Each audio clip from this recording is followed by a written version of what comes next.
Oh, so Facebook kind of cut back a little bit? Yeah, all the platforms seem to just be, hey, we'll give you the reach and then you figure it out going forward. Because everybody can be a content creator now. Yeah. As short form just really ramped up, there's no barrier to entry. Anybody can make a reel, and a viral one at that. Right. Where you just pull up your phone, you scan across some wildflowers, put a trending audio and a motivational quote, and you got something now. So the barrier to entry lowered. Right. All right, guys, we got Adley here today. This girl gets billions of views, guys. You've probably seen her before.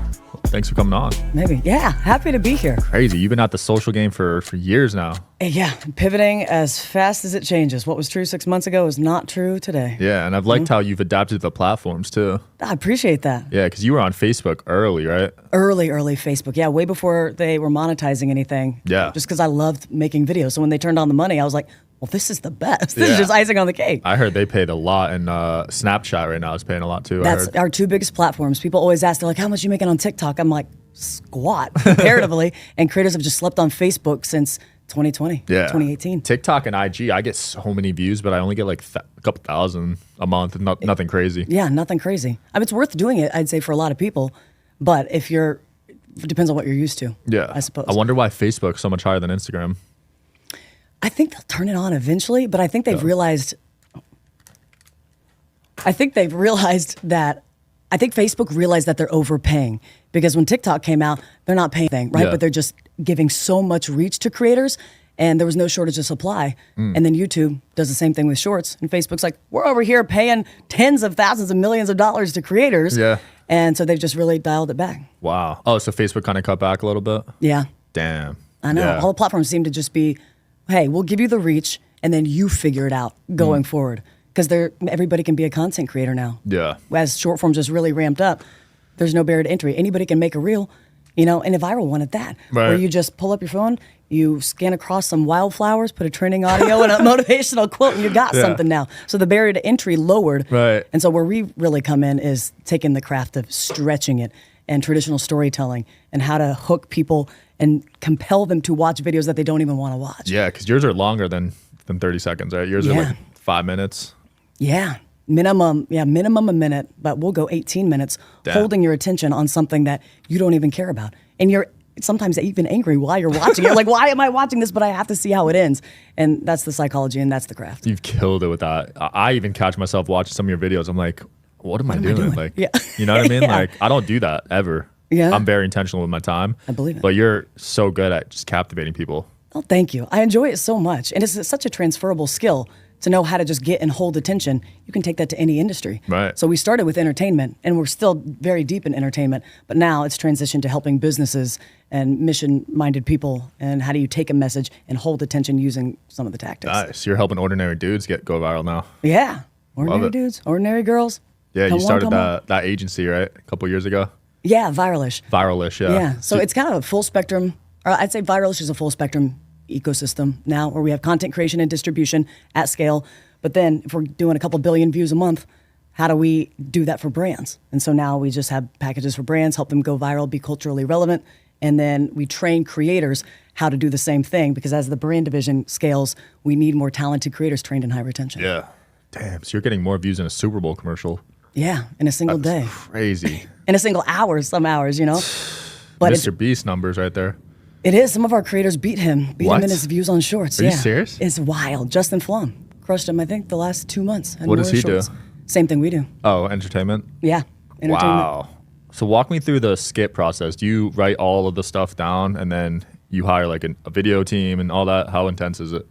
Yeah, we don't have a video team. We have this right here. It? Have this right here. We shoot everything on phones because it's supposed to look more real, more like found footage. If we were to shoot the same bits with an actual camera, I don't think anybody would watch because it looks fully produced. Wow. So if we have girls pretending to put gas in Teslas or making no-bake cookies in an aisle of a Kroger or something like that, you don't want that highly produced. You want it to be like, holy crap, this is real. Yeah. And then integrate brands seamlessly into that. So now we're trying to compete with more traditional media saying, hey, we can get you triple the amount of views for a fraction of the cost and data share with you. Interesting. Yeah. That and is people, so cool. People get so mad about us scripting content for social media, but they'll watch the Kardashians, they'll watch WWE. We've all been watching scripted entertainment forever, but people tend to get really upset when it comes to social media. I did see some comments about that, yeah. But I mean, yeah, Kardashians, that's so scripted. It's obvious. Yeah, it's not, but we're still entertained by it. Yeah. Right? So I'm not, but yeah, other people are for sure. yeah. I don't watch any reality TV. I mean, I caught that one dating show that Harry Jowsey was on, but that was like it for me after that one. Yeah, preaching to the choir. I don't even know who that is. Are you serious? No. Damn, so you Who's just Harry? stay in your own lane. Harry Jowsey? Never heard of him. Too Hot to Handle. Have you heard of that show? No. Wow. Props to you because that went viral. But Yeah. probably not as viral as you, honestly. I don't know. I bet everybody else knows about it. I just need to catch up. Yeah, it was years back, but yeah. Do you even watch any shows at this point, or you just focus on your own stuff? Mostly focused on my own stuff. I think when you've been given so much, I feel so blessed. I'm sure you feel the same, that this stuff has happened so fast to us just by staying in the game. Yeah. And I feel like if I'm just going to turn on the TV and like zone out for 6 hours, I feel a sense of like heaviness, like guilt. Like Yeah. I've been given so much, and I don't want to. It's a parable of the talents, you know. I don't want to waste it. I feel that though. Yeah, I just want to work and grind, and watching shows and movies is like distraction at this point. Yeah. Yeah, I'm aligned with I that. don't even go to the movies anymore or any concerts or anything. You were from the music industry, right? From the music industry, yes. You were big time. And I was okay, but I was frustrated by waiting for a suit behind a desk to give me permission to be successful. I just wanted to entertain people. And they were just saying, oh, not now, or it's not good enough, or you got to wait, and here's when, where, and how Right. will allow you to entertain. And so I think we're in such a unique position now to be able to take that entertainment back into our own hands, storytell in our own way. And when I realized I could just turn a camera on, do a little bit, post it, and it makes money immediately, I was like, oh, this is the new music industry for me. I love this that. is great. So you were at a label and they were just trying to control you pretty much? I wasn't even at one, but Oh, yeah? I was vying for that attention. I was vying for that publishing deal, or just for somebody, you know, who had Cheerios instead of oatmeal that day, and maybe he would have loved this song, but he was just in a bad mood because he fought with his wife, and I'm waiting for that guy's affirmation that I'm good enough to storytell. Wow, that's intense. You were on The Voice. That was a whole person ago. That's crazy. That was a decade ago. But I'm so thankful for that because I think it got it gave me the opportunity. Yeah. You know, it got me in the game, and then I was bankrupt shortly after The Voice. Bankrupt? Yeah. But right after The Voice, I signed a bad record deal. It wasn't really a record deal. But I signed away commercial rights to my name for life. So Whoa. I couldn't use Adley. I had to work under a fake alias. My name was, I forget what it was, but I graduated from the University of Phoenix. I consulted for app development companies, and I had no idea how to do anything. But I could Google it, you know? Yeah. And so I just had to find a way to not use my name. I couldn't use any leverage. I had nothing, and I just had to figure out how to be scrappy and solve other people's problems. Wow. So they were taking your income from other jobs? I couldn't use it. I couldn't leverage my name because of The Voice and because of the record deal. Adley, they owned that. So I couldn't commercially make money with my own name. Wow. And that'll make you scrappy That really, is really fast. Crazy. Yeah. Talk about a 360 deal. That's like a lifetime. 360, yeah, lifetime 360 deal. Even in your next life, they probably wanted a piece of that too. Yeah, probably. Jeez, that is crazy. I'm glad you got out of that. Yeah, thankfully. That sounds like a tough time, but with the content stuff, did it take off right away? No, definitely not. I used to vlog for like 13 people, and I didn't care really how many people watched because I just loved doing it. And even while we were touring, we were opening for Blake Shelton. We were doing these stadium shows. It was incredible. And I had just started dating my boyfriend at the time, and I was like, I don't want to do this anymore. I don't want to make prank videos. And he's like, what are you doing? This is great. I just shook hands with Leonard Skinner and Kenny Chesney, and that makes no money. Videos make no money.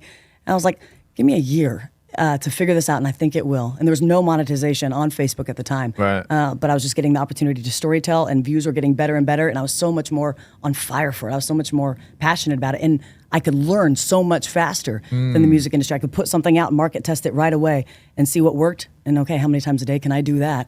And then 2 years later, monetization turned on. Wow. And then it was game over. Game over. Game I over. love that. And now he's in all your videos. And now he's in all the videos. I think he's a better creator than me at this point. He's really good. That's so cool. What was the first viral one that just blew up? First viral video, I was an imposter. I was an imposter at the time, to where I was trying what everybody else was doing, just trying to figure out how to storytell. And then I was so frustrated one night, my GoPro died. I was filming on a GoPro, and it was horrible footage. I didn't even know how to use it, but I was had to turn around a 60-second video every day. Actually, that story is antiquated. That's not even going to make sense anymore because now we do 80 videos a week. But I had to turn around a video every day by 6 a.m. And it's 1 a.m. and my footage was corrupt. And so I'm crying. And my boyfriend at the time was like, just go get those chickens in the backyard and do something with them. They make you happy and you glow that way. And I was like, well, I'm desperate. That's a horrible idea, but I'm desperate and I'll try it. So I got the chickens. I put them in a bathtub and just did this little bit where he walked in on me with all my chickens in a bathtub. It was a 20-second bit and it did 19 million views overnight, grew me 100,000 followers back in 2017. And I lit up and I was like, me just being myself worked. Nothing else was working previously. And so that's always been my North Star. I love that. In creating content. That's so cool. So you got chickens at the crib? We got chickens at the crib. And now we've graduated quite a bit, but we still have chickens in the backyard. Love that. That's a flex right there. Your own chickens, your own eggs. I love that. They come up to the door at 4 o'clock for cheese every day. It's pretty awesome. They eat cheese? They love cheese. I didn't know that. And it can be up to 10% of the chicken's diet. Yeah, it's pretty cool. Oh, so they be eating cows. Yeah, for sure. Interesting. And if they're sick, you got to feed them eggs. No. Yes. So I'll cook up some eggs, their own eggs, and I'll feed it back to them. What? Yeah. You're feeding them their babies? It's good for them, though. Look it up. Is it? Wow. I fed my dog some. No, I didn't feed a dog. What am I saying? You fed your dog, No, dog? I feed dog like other animals, but it's kind of weird. It's eggs. Feed them dogs, see what happens. Damn. What other animals you got? A puppy. Okay. Aussie Posborn. What breed is it? Bernedoodle. Ooh, I got a Bernese golden retriever mix. You do? So cute, yeah. I bet that's the best dog ever. Oh my gosh, Otis, yeah. I got to see 80 pictures pounds. of that dog later. Yeah, I'll show you after. Dogs are game changer, man. Yeah. What do you think is the difference for you between a good storyteller and a great storyteller? After everybody you've interviewed. It's been something I'm working on because I was the pauses. Dramatic pause. Yeah, those pauses. When I go to conferences and I see like Ed Mylett or Tony Robbins on stage, that pause just captures that emotion, man. Especially when what they're saying is so powerful. If they were to just go 100 miles an hour, it wouldn't land the same. Wouldn't land. It wouldn't land. People can't comprehend it that quick. So you got to pause after a bold statement, let them, digest it a bit. Yes. That's something I'm working on because my brain is so fast. I listen to books at 2x speed. 2x. Yeah. I'm only at 1.5. I got to get That's to your still level. pretty good. But yeah, no, I listen to podcasts at 2x. So when I talk, I already know what my guest is going to say. And then I have my next question prepared. So I find myself trying to slow down a bit. I could use that lesson. That's why I asked. Like, you talk to all these people, I know you got a good tip. Yeah. And as a fast talker as well. Yeah, it's tough because you want to just blurb out a bunch of fast, you know what I mean? Oh, yeah. Sometimes as you fast gotta as pause. it's going up here, for sure. Nonstop. And you just said you make 80 videos a month? We put 80 videos a week. A week? 80 videos a week. Holy crap. It started with my husband and I just making prank videos, but then in 2020 we went from averaging 20 million views a week to over 200 million views a week. On organic content, we've been over 1 billion views ever since. But we're exhausted. What if we got sick? What if we wanted to take a vacation? Right. So we're like, how do we scale? And also for us, scale was more about, this has been the most fun job I could ever imagine. It's the biggest blessing. And I think you find once your own needs are met, the immediate next desire is, how do I let other people feel this type of joy? Right. How do I watch their lives change? So we recruited all of my family members now make videos full time. All of our best friends make videos full time because it's more accessible than ever. And we really just have a shortcut to help get people off the ground and making money. We failed our way forward and we learned enough and have relationships with the platforms to, if you want to make videos, viral videos as a job, we got you. That's so cool. It's available. The one platform I'm trying to figure out is YouTube. Yeah.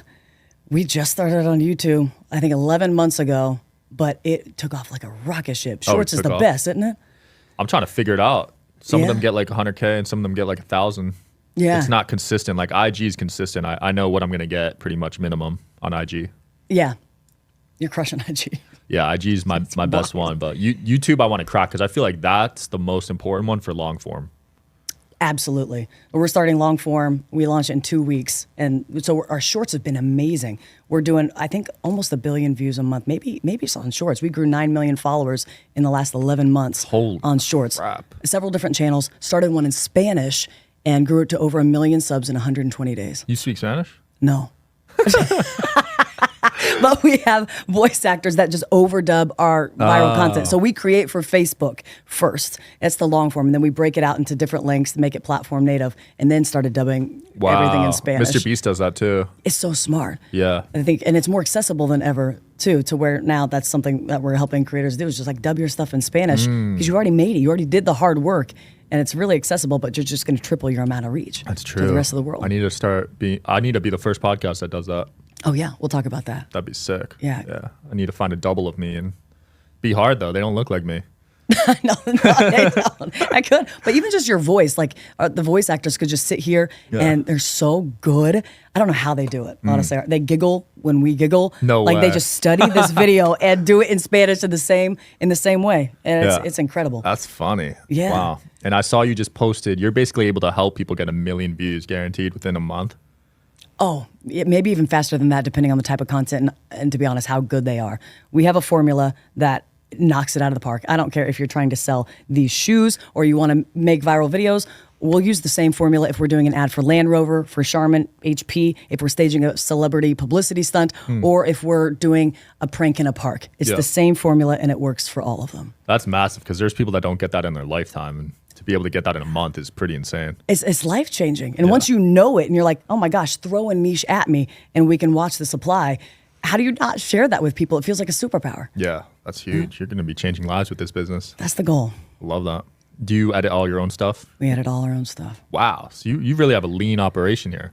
I think that's the goal too. As social media, as the platforms continue to just take the money away, they're like, hey, we're going to give you the reach, but you got to figure out how to monetize it more and more. Right. The heydays, I feel like, aren't what they were in 2020, 2021, but the attention is there. So if you can get good at the psychology of attention, everything else that you want will follow. You'll get the views, you'll get the sales, you'll get the clients, you'll get the service business. Whatever you want is on the other side of knowing how to get and hold attention.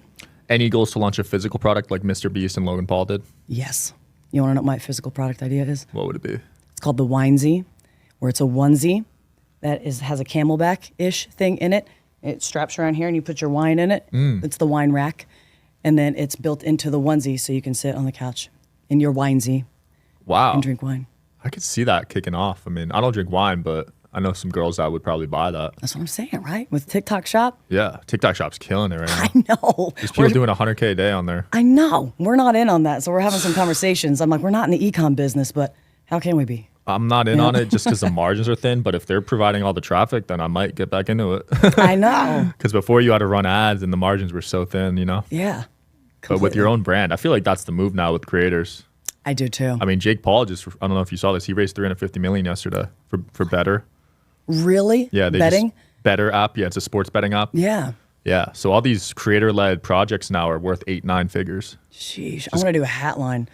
That'd be For me, cool. because I wear a hat every day. Oh, yeah, you'd kill it then. Not even because I love them. It's out of necessity because I don't really know how to do my hair. Yeah. Did you make that hat? I did not. I'm not that talented. Okay. You don't know how to do your hair? Not really. Wow. I just never took the time to learn. Yeah. Thought every girl knew how to do that. I'm not a real girl.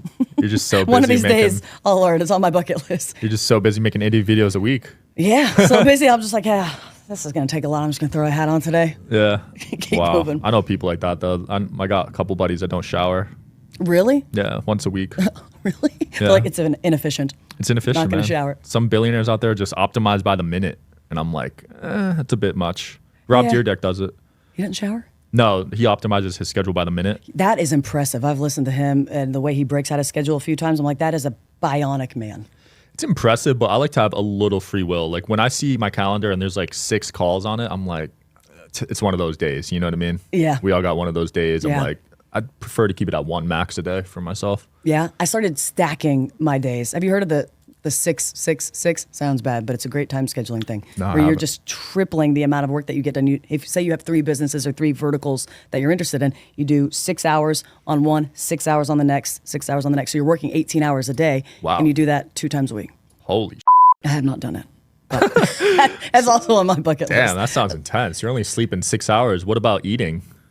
I'm not great at that, but I'm getting better. I'm still a ramen noodles and Still a ramen Bringing in noodles. millions. And some, Come on now. I know. You better hire a chef at this point. That's someday. Otherwise, I just eat like trash and then I'm gonna wither away. Yeah. You know? I remember that phase, but yeah, you're still past in it. that. You're past that. I could be past that, but I still. I mean, ramen noodles though, straight from that's the college days. I think it's the nostalgia. Yeah. For me. I think if I ate it right now, I wouldn't even like it because I go to Chinatown every week out here. Oh, so you get the good. You get the good ramen. The good stuff out Bougie here. boy. Yeah. Vegas got a good food scene. We're growing though. We're gonna Yeah. catch up. Real estate. I got to get here. out there. You been there for a while, Nashville? 10 years since 10 the boys. years. Yeah, Wow. it's awesome. It's grown so much. Yeah, you've seen a lot of growth there then. Oh yeah, yeah. You got to come down for sure. All right. I'll make a trip out there. How are the people? People are great. So I feel like Nashville, you've got the Southern hospitality and you don't meet a stranger. Everybody's super friendly. But with the exodus out of like California, everybody's run to Nashville to, I feel like, have better people around them and better sense of community where everybody truly helps each other. So you have that young entrepreneurial energy as well. I love that. Yeah. So cool. At the rate you're growing, you're going to be the biggest content creator in the world. I don't even know if that's the goal, to be honest, the biggest in the world. I'd like to be the most helpful in the world when it comes to serving other creators. Okay. But maybe one's a byproduct of the other. Yeah. I mean, 9 million this year, you said? 9 million on YouTube. That is insane. On YouTube? On YouTube. Just on YouTube in the last 11 months. What? And then we're trying to figure out how to take, okay, we're really, really good at growing shorts channels, but how do you transfer that to long form? How do you transfer that cross-platform to Instagram, where Facebook and Snapchat have been our jam? That's crazy. I'm going to hire you to start doing my shorts. Dude, let's go. I would love that. I need that for sure. YouTube's like the one I need because TikTok I'm crushing. Yeah. Instagram. Honestly, my Facebook's not good. So I definitely need to talk to you. Yeah, we'll definitely circle we up got to after step this. it up. Any projects you're working on outside of this? It's all content related. What we're really focused on is helping talented creators, one, learn how to do this, and then make as much money as possible. Because once you've made the asset, so many people will just post to their TikTok and it makes what it makes. But that's not the end of it. If it's a great video, I don't care if you made 10 grand on it on your TikTok, partner with us non-exclusively. We'll never own your content, but because we have so much distribution, we just blast it across all of our pages too, and we just split the rev 50-50, so creators can make a piece of content and post it to a channel with 10 million followers that they didn't have to spend years building. And so while they're on their come up, they can still be monetizing their content at the same time. Sign me up. I know, right? I think that's the model that we're going for now, because that's what I would have wanted as a creator on my come up, because it takes a long time to grow a page. It takes a long time for some people to hit monetization. And so if you can just have access to all these monetized pages while you're figuring it out, that's the goal. That's the way I think we could be of most service to the younger me. I love that. Plans to start your own podcast or no? I want to, but it's got to be worth I don't have 7 in me a day, so it's got to be worth the time versus money allocation right now. I lost money the first 6 months, but now it's just a money printer. That's incredible. Takes time. You do sponsorships and stuff like that? Sponsors and views from YouTube and stuff, yeah. Yeah? And podcasts are getting acquired right now. Quieter? Acquired. Okay, Bought. Yeah. I think we should do it. I think you should. Because I could talk about content and making videos all day, every day. I love it so much. And then just have other like viral style creators on, maybe. In Nashville, you could pull it off. Yeah, there's creators out there, right? For sure. And we have a creator house that people will fly into just to shoot with us, learn from us, stuff like that. So we could we want to turn one of the rooms into like a podcast studio. I would, for sure. Even if we just rent it out until we do our own. Yeah. But just create an awesome creator clubhouse. I definitely would. That sounds like fun. Let me know if you do it so I can get out there. I will. For sure. Most people, when they say they're going to make a video, I think they're doing it completely backwards. They're describing the outcome. They're saying, hey, I'm going to show you how to make the best 3-ingredient brownies. And that's the wrong way to go. We would completely reverse that if we want to make a viral video where we don't describe the payoff. If you're in Viralish we have you describe the first 3 seconds of your video. And then we decide if we want to hear the rest of it. Because even if you have a great video, less than 10% of people are going to make it to the end of your video. So they're never going to see those amazing brownies that you're talking about. So we say, start with your opening shot. And if that's good enough, then you'll maybe be lucky to have people make it to the 15, the 30-second mark, the minute mark, or in our case, sometimes 18-minute mark. Getting and holding a single moment of tension and learning the craft of suspense, I think is the biggest thing that separates good creators from the best creators in the world. Right. That's so smart, because the first 3 seconds, if I'm not interested, I just scroll. Yeah, absolutely. And especially if you're in a niche, it's controversial, but we say completely unniche yourself. Like if you were a small jewelry maker and you're just promoting your jewelry, you're going to scroll, I'm going to scroll because I don't really care. Everybody in this room is going to scroll because we may not care about jewelry or how to bake cookies. But if you had a pregnancy stick and it was positive, I would take a positive pregnancy stick and start smashing it with a hammer, put these pieces in a Ziploc bag, melt them down with a lighter or something, show this process, and then show how you're molding it into a ring or jewelry or something like that. Wow.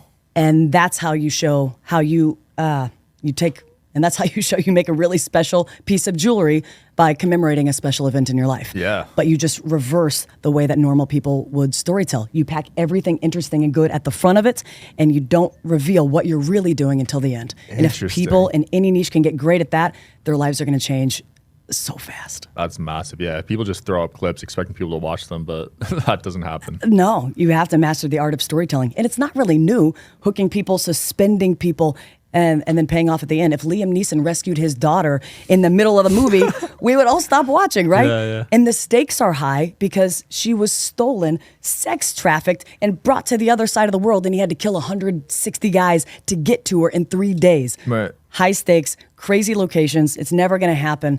And it pulls on your emotions all the way through. It's great storytelling. It's the same thing that we apply to a gender reveal video or to a silly prank video or to an ad for the brands that we work with. You've recorded your gender reveal? I have never had a baby, but you're damn right I will someday. We record everything. Yeah. There's some creators that document some interesting choices. Yeah. Some very interesting choices. Yeah. Did you see that one in the hospital? No. Oh, okay. Yeah, their baby was in the hospital and she was recording it doing TikTok dances. You didn't see that? No. Yeah, that went viral. I bet it did. That was interesting, but yeah. Anger is a big emotion to step on to if you want to get engagement. yeah. Do you know Jack Doherty? Not personally, no. Okay. There's a fine line, I think, between attention and like content. I agree Like with how that. far you're willing to go. How far you're willing to go. I'm not willing to go very far, believe it or not. I'm not. But we hire creators that are very good and they don't give a crap what they do. And I'm like, we can do a lot with you. If you have no shame and you'll do anything, oh my gosh, you're sitting on a gold mine. You just Gold mine short term. Yes. And you need the formula and you need to have a goal. And I think that's the hardest thing for most people to define as a content creator is what's the end goal? What are you doing? What are you willing to do? Right. And what's the North Star that you're doing it all for? Because I used to be just a rabbit chaser where I was doing a little bit of everything when I was a young entrepreneur. And then I realized I thought I needed multiple streams of income. And then I realized I'm going to get really freaking great at one thing that is a highly adaptable, transferable skill that I can end up going into sales. I can go into product development. I can go into podcasting, whatever, if I know how to storytell, but mostly if I know how to grab and hold attention. And look at what it does even on stupid videos. We make stuff that I would never, ever watch, but other people will. So we're a network in that sense. But if we can get and hold attention on bad videos, think of what the formula can do for great videos. For sure. You're unstoppable. You're unstoppable. Your service is needed, honestly, because there's people with followers, they don't make like they're broke. And that's actually common. People just assume like if you have 1 million followers, you make a lot of money. Yeah. Oh, not at all. Not I mean, at all. we've even got 1 million. I got a small TikTok for me at 2 million, and we don't make crap over there. Also, you can't build a business on a single platform alone because we'll get a community standards violation that's not even really warranted, and then your whole business shuts down. That happened to me. Yeah? YouTube and TikTok and IG. Did you say something bad? Not me. It's never me. That's the cool part about my job. I'm never the bad guy. I'm never getting on. It's always the guest. You know? It's usually going after big pharma or like big food companies or whatever. Oh, sure. I'm sure you got to be really selective of what clips you post. Yeah. That isn't going to suppress your channel. Yeah, very. I try not to be, but now that I have a strike on YouTube, I kind of have to be. And it sucks because what you really want to post that is the most controversial, you're like, this is going to crush, but this is also going to get me in big trouble. Get me banned off YouTube, and then I'll end up like God knows who. Yeah, you'd be fine. Without YouTube, it'd be tough. YouTube's a big one to lose. Really? Yeah, I think I'd be fine without Spotify, but YouTube, it'd be tough for a podcaster at least. Yeah. You think you're going to podcast forever? Well, that's a stupid question. For a long time. I want to do what Rogan did. I'm going to sell it in a few years, but also still do it. Yeah. Great. Because they're getting 3 to 5x multiples. So. Sheesh. Do you want to do physical product? If it's the right fit. Like if shrooms get legalized, I'll do a mushroom company. I love mushrooms. Oh, awesome. Yeah. I'm a big microdoser. Really? Yeah. I've always been so curious on that. You've never dabbled in it? A little bit, but not microdosing. I've done it one time. Okay. And just a little bit. And I didn't expect to laugh so much. I was laughing. I was trying to do the thing. I was trying to go in and like talk to my subconscious and like figure stuff out about myself, you know? Yeah. But that didn't happen. I just laughed. I was so joyful. And I was standing on the roof and we were with just a couple other friends and we were looking at this guy and he was so angry across the street at somebody and they were in a fight and we were like, what are you so mad about? Don't you see all this? Look how beautiful this is. How could you ever be upset when all of this is available to you? And I feel like it's a really beautiful thing to just, your circumstances hasn't changed. Nothing's changed about your life, but your perception of it did.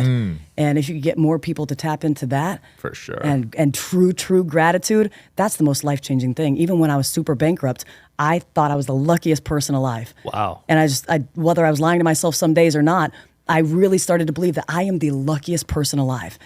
Even when my circumstances didn't show that. But I think having the vision to see past your circumstances is a gift that I wish I could give everybody. To know that the situation that you're in right now is temporary if you allow it to be. And that so much more is meant for you. And these are just tools, and there's hills and valleys, and that's a part of it. And we have to be grateful for that, because the tools that got you to the top of this mountain are not the same set of tools that are going to get you to the top of the next one. And the top of every mountain is just the bottom of the next one. I love it. We're getting deep now. Yeah. I love that. Yeah. Like it's your a mushrooms mindset. are transferring over I know, to right? me. Yeah. That's a great mindset, though, because some people go bankrupt and they never recover mentally.